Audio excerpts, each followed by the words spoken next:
বাংলার বহু জায়গা অলরেডি প্রিঅকুপাইড কাশ্মীরের মতো পরিস্থিতিতে চলে গেছে। ল অ্যান্ড অর্ডার সিচুয়েশন সেখানে নিয়ন্ত্রিত হচ্ছে বিশেষ এক শ্রেণীর দ্বারা। আমি স্পেসিফিক্যালি অভিযোগ করছি, শুনুন, আমি দু লাইনে দুটো ইম্পর্টেন্ট পয়েন্ট শেষ করে দেবো। রাজ্যের মুখ্যমন্ত্রী নিজে বলছেন যে কেন্দ্রের টাকা ছাপানোর ব্যবস্থা আছে, আমি কেন ছাপাতে পারবো না বলছেন। আমরা শুনেছি রাস্তায় বসে তিনি বলেছেন। তিনি আজকে ইন্ডিভিজুয়ালি গান অ্যাপ্রোচ তৈরি করেছেন। 4 দিন পর রাজ্যের অলরেডি বিশ্ব বাংলার প্রতীক লঞ্চ করে দিয়েছেন। এরপর ওখানে গিয়ে হয়তো জোড়া ফুলি হচ্ছেন, বলবেন এটা আমাদের রাজ্যের জাতীয় প্রতীক, এটা মানতে হবে। ফলে দেখুন, ইন্ডিকেশন ইজ ভেরি নেগেটিভ। আমি স্বর্ণালী প্রশ্ন করি সোজাসুজি। গত 3 দিন ধরে আমি একই বিষয়ে প্রশ্ন করে আসছি যে রাজ্যের জাতীয় সঙ্গীত হয় কি করে, রাজ্যের জাতীয় সঙ্গীতের মানেটা কি? এটা কি নিছক স্লিপ অফ টাং, নাকি এর পেছনে নির্দিষ্ট কোনো ভাবনা চিন্তা পরিকল্পনা রয়েছে? কিন্তু গতকাল আমি যখন দেখলাম যে এটা নিহাত স্লিপ অফ টাং নয়, মতুয়াদের ধর্মগুরুদের মতো এর নির্দিষ্ট পরিকল্পনা রয়েছে। কারণ চলচ্চিত্র উৎসবে বাংলার মাটি বাংলার জলকে ঠিক জাতীয় সঙ্গীতের মতো করে অনুকরণে গাওয়া হলো শুধু নয়, প্রত্যেকে উঠে দাঁড়িয়ে গাইলেন।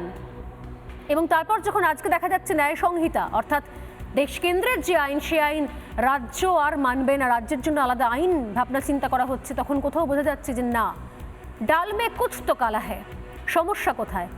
বাংলার কি আলাদা জাতীয় সঙ্গীত তৈরি হবে, এবার আলাদা পতাকা তৈরি হবে, আলাদা লোগো তো একটা তৈরি হয়েই গিয়েছে, কি হতে চলেছে? তাহলে কি সৌমিত্র খান যে অভিযোগটা করছেন নিছক কথার কথা নয়? মমতা বন্দ্যোপাধ্যায় এটাকে আলাদা দেশ বানাতে চান, সেই দেশের প্রধানমন্ত্রী তিনি হতে চান। বিষয়টা কি? আমি এক এক করে আসবো। আমি শুরুতেই আসবো স্টুডিওতে। শঙ্কুদেব পান্ডা আমাদের সঙ্গে রয়েছেন। শঙ্কুদেব, আপনারা একাধিক অভিযোগ করেছেন, আজকে কখনো আপনাদের বিরোধী দলনেতা অভিযোগ করেছেন যে বিচ্ছিন্নতাবাদীকে প্রশ্রয় দিচ্ছেন মমতা বন্দ্যোপাধ্যায়। আজকে সৌমিত্র খা আপনার দলের নেতা, প্রাক্তন তৃণমূল কংগ্রেসের নেতাও, তিনি বলছেন যে এটা হচ্ছে প্রধানমন্ত্রী হওয়ার একটা ছক। যদি তাই হয় সেটা খুব ভয়ঙ্কর। আপনারা কি জেনে বুঝে দায় নিয়ে এই মারাত্মক অভিযোগগুলো করছেন? দেখুন, একটা দেশের মধ্যে বা যে কোনো দেশের মধ্যে সাধারণত দেশ বিরোধী বা বিচ্ছিন্নতাবাদী অ্যাপ্রোচ তখনই বিকশিত হয় যদি তার সরাসরি শাসকের হচ্ছে প্রচ্ছন্ন মদত থাকে।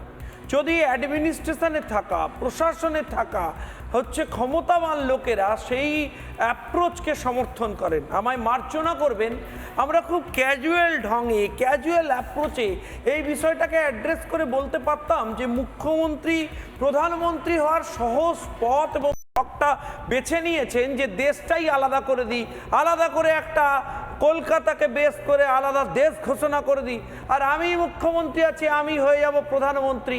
এই বিষয়টা বললে যতটা গুরুত্ব এখানে রাজনৈতিকভাবে বাংলায় পাওয়া যায়, তার থেকেও কয়েকটা বিষয় আমি আজকে ইন্ডিকেট করতে চাইবো, যেটা আমার মনে হয় খুব সিরিয়াসলি অ্যাড্রেস করা দরকার। প্রথমত, আপনারা লক্ষ্য করে দেখবেন যে তৃণমূল কংগ্রেস এবং এদের সরকারের প্রত্যক্ষ মদতে এই রাজ্যে অলরেডি জনবিন্যাসের বদল ঘটতে শুরু করেছে। 1, 2, আপনারা লক্ষ্য করে দেখবেন ডেমোগ্রাফি চেঞ্জ হয়ে যাচ্ছে, পুরো এবং অঙ্ক কষে হচ্ছে। 24 পরগনা, নদিয়া, মুর্শিদাবাদ, বহরমপুর ধরে ধরে দেখাতে পারবো।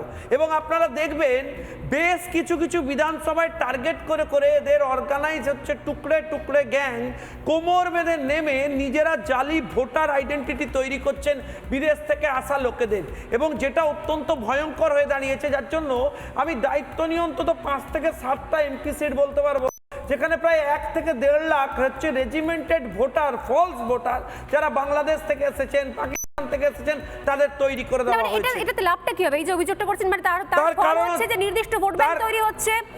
তার কারণ কেন্দ্রীয় ক্ষমতায়নের ক্ষেত্রে ইন্ডিভিজুয়াল অ্যাপ্রোচ জেনারেট করবার চেষ্টা। আজকে সরাসরি সুচতুর কৌশলে সেটা কিছু গোষ্ঠী, কিছু লোক এবং তৃণমূল কংগ্রেস ইটসেলফ প্রকাশ্যে সেটা করবার চেষ্টা করছে। তাহলে আমরা কাশ্মীর হয়ে যাব।